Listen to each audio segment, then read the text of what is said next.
Hey ho, what's up yo, it's me, the Media Raptor. That was probably the dumbest opening I could have thought of. Let me try that again. Hey guys, what's up, it's me, the Media Raptor. Yeah, that is so much better. Welcome back to Marvel May. As I promised, I'm going to spend this entire month reviewing Marvel films. So pretty much, if it has the word Marvel on the box, I'm going to review it. It counts as a legit review. It's fair game. And tonight, I'm actually going to take a look at a 2007 movie, from a character which I know nothing about. That movie is Ghost Rider. Yes, guys, I'm going to watch Ghost Rider. Surprisingly enough, I haven't seen this thing yet, but I have heard, I'm going to tell you everything I know about Ghost Rider. 1. He's played by Nicolas Cage. 2. The film was released in 2007. And 3.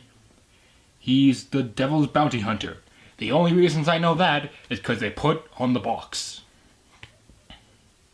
I kid you not, that's literally the only reasons I know them. I have heard some really mixed reviews on the Ghost Rider movie and Ghost Rider 2. However, I've heard that it's pretty horrible, but I also have heard it's a nice, mindless popcorn flick. You know what? I love me a good mindless popcorn flick. So you know what, you guys?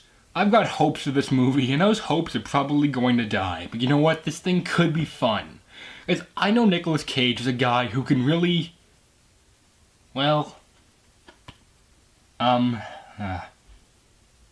act would be the wrong word. He can ham it up. He can ham it up extremely well, because I've seen him do it in The Wicker Man.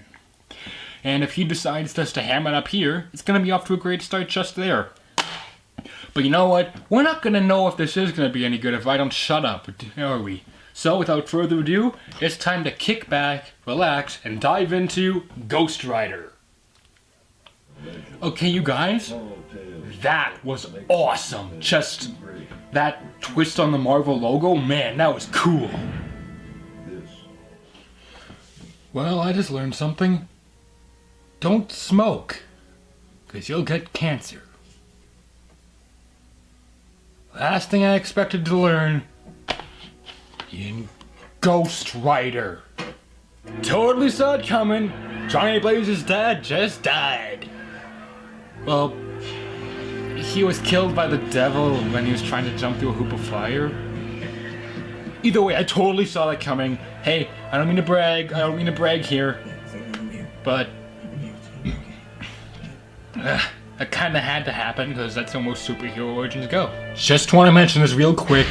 I think Satan just kinda went and wiped Johnny's mind of kind of the beginning of what's happened. Which, hey, totally works with me because that was a pretty stupid subplot. Oh, thank you, they're not going to continue it. The film is starting to look better, folks. You know what, you guys? This effect was actually pretty awesome with Nicolas Cage turning into the Ghost Rider. You know what, you guys? I'm really liking the way that Nicolas Cage is just being so nonchalant about all of this. He's like, oh, okay, now I feel great knowing I'm the Devil's Bounty Hunter. Great. I just find that ridiculously funny. In its own way. Okay, that is the coolest death I have seen in a long time. He just used his chain on fire to kill one of the bad guys who was like just air pretty much.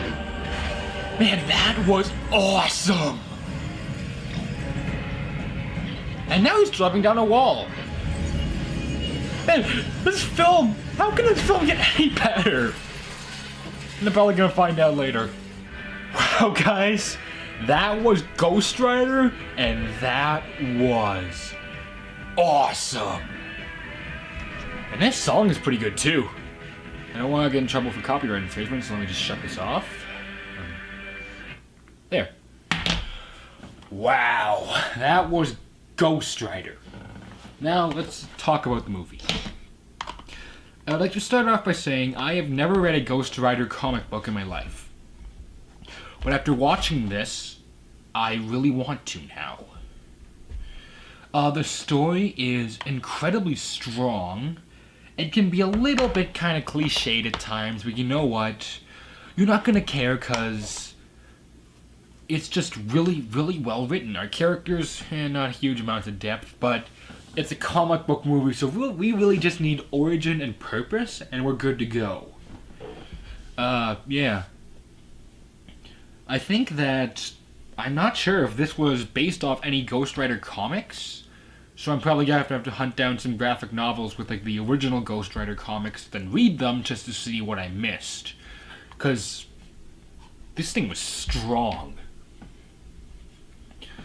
And it's not really much to talk about. Like, it's kind of hard to talk about the story because I don't want to spoil it because you guys need to watch this. Yeah. The acting. I mentioned this a couple times. Nicolas Cage was just playing completely crazy. And I only know him from 3 other movies. The Shining, which I haven't seen, but I keep meaning to watch. No, 4 movies. I keep meaning to watch that, but I haven't got a chance yet. The 2 National Treasure movies, when he played kind of a Streetmore character, and then The Wicker Man. Yeah, I've seen the Nicolas Cage remake. And let me just say, that remake, he decided that it was supposed to be a horror film, but he's like, you know what? I'm gonna play as if I'm the living embodiment of Daffy Duck. And he decided, you know what? I'm gonna make him. If Mel Blanc was alive today and he watched this, he would tell Nicolas Cage to tone it down. That's just how hammy he was acting.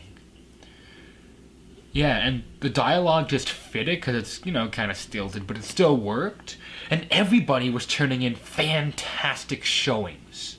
Not a single actor was poor, not a single actor was medium. Every single actor was top-notch. But especially Nicolas Cage, because you know what? He runs on crazy fuel. And this film really let him just come out and say, I'm crazy and I'm gonna show it. And he does. But he is so likable as Skull as Ghost Rider. It's like awesome, man. The special effects. I'm not gonna talk about them just yet. If you guys don't understand how hammy the acting is, there's a film which I am a huge fan of out there called Hobo with a Shotgun. One reason I love that movie is the entire cast is hamming it up perfectly, and it just makes the film so much better. Nicolas Cage, one actor, manages to out-ham Rutger Hauer, Molly Dunsworth, and every single actor in Hobo with a Shotgun. He out-hams all of them without even trying. That's how hammy he was. But often people would complain about the story being that thin, like just there not being a story, but the writing complements his crazy goofiness. It's like a perfect mix. Special effects. Wow. Wow, I don't know how to phrase this, so I'm just going to say it bluntly. These are some of the best special effects I have seen in a comic book movie in a long time. And folks, I have seen like Captain America the Winter Soldier, and I've seen Thor the Dark World. But I mentioned it, like just the scenes when he's changing to and from Ghost Rider, or when he's like killing people by making them see all the evil they've done before burning out their eyes, or if he's using his flaming chain, like I mentioned, to make like a tornado to kill somebody. All of it is just top notch. The fact that I watched it on Blu-ray makes it all the better. So the effects alone make it worth watching, and if you can see the back here, you can see there's him, and then there's a guy on like what looks, it might be hard to see. There was one scene when he meets a guy who was, spoiler alert here, and also a Ghost Rider 150 years before him, before Johnny Blaze, and instead of having a bike, he has a horse. And when he has to change, the horse changes too, and it looks fantastic. Like, that is probably one of the coolest looking effects out of this entire movie, and that's really saying something. Music I mentioned this, we had Ozzy Osbourne in one scene, which was, well, we didn't see him, but we had Crazy Train, which is one of my all-time favorite songs by him. So that, thumbs up to that. And we had this awesome mix of just rock and western mixed together. So that was cool too. Like, if you like rock and western, then you're gonna check out this movie just for the soundtrack.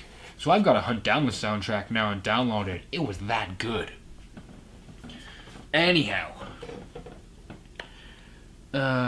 Lighting, camera work, all that stuff is really good. Oh yeah, camera work. I do want to touch on this for just a second. This movie decided to take a little bit of inspiration from these Saw movies. Yeah, you know the ones I'm talking about. I've seen a few. And it decided to do something which worked, actually, unlike in the Saw films. It's when they have the camera, it's supposed to be moving fast around something, but they don't decide just to run with the camera, they actually speed it up on the computer. And they don't do it often, but they do it in one shot when his bike is changing and when he's changing. It looked fantastic then. So camera work in Ghost Rider here was great. Lighting was great, but you know what? It was by Columbia Pictures and Marvel, so of course the technical stuff is going to be great. Picture quality, Blu-ray, so it's going to be fantastic. Yeah. This thing claims to be the extended cut. It runs at just 2 hours and 3 minutes, actually, to be exact. I don't know what the original cut was, but I found nothing wrong with the pacing here, so kind of dipping back to writing and editing, there was no problems with pacing here. So you guys, when it all comes down to it, do you guys think I could recommend Ghost Rider? Oh, yes, I can. If you have not, oh wow. Let me try again. I can totally recommend this. If you have not seen this movie and you've heard it's horrible, if anyone ever tells you that this movie was bad, I want you to savagely punch that person. Okay, don't do that. But tell them they're wrong, because this movie is fantastic. From start to finish, everything about it. You guys, I found this thing for $5 at HMV. Those are 5 of the best bucks I've ever spent. And I do know there is a sequel, Ghost Rider Spirit of Vengeance. Before Marvel May is through, you guys can guarantee there will be a review on it. I doubt it will be a reaction video, but I'll explain why when I actually review it. I haven't seen it yet, but that's not why I don't want to talk about it right now. But you guys, you need to watch this movie. You can find it on DVD, if it's on TV, if it's on Netflix, on Hulu, or any of those. Go watch it. You will be amazed. This thing is going to have a very, very long and happy spot on my Blu-ray shelf. And I cannot wait just to go out and hunt down the sequel, because I saw it at a lot of places for only $10. You know what? That's going to be $10 that'll totally be worth it. At least I hope. And you know what? If they choose ever to make a third Ghost Rider, hey, Mark Steven Johnson, this is to you, man. Make a third Ghost Rider. I don't know if you directed the second one. Maybe you should watch that first before I ask for a third or not. But whatever, dude. Make more of these. Ghost Rider has officially become my all-time favorite comic book hero, tied with Batman. The two of them are tied, so Ghost Rider is my all-time favorite Marvel superhero, and Batman is my all-time favorite DC hero. Wow. Man, you guys, I'm just still floored by this movie, but you know what? I'm done. I gotta go, you know. I'm just gonna go, and I'm just gonna keep playing my Wii U for a bit, maybe put on... I know what I'm gonna do. I just got Batman Return of the Joker, Batman Beyond Return of the Joker on Blu-ray. I'm gonna watch that while I play some Sonic Lost World on my Wii U here. So you know what, you guys? Until next time, this is the Media Raptor saying keep cool, and I will see you guys around.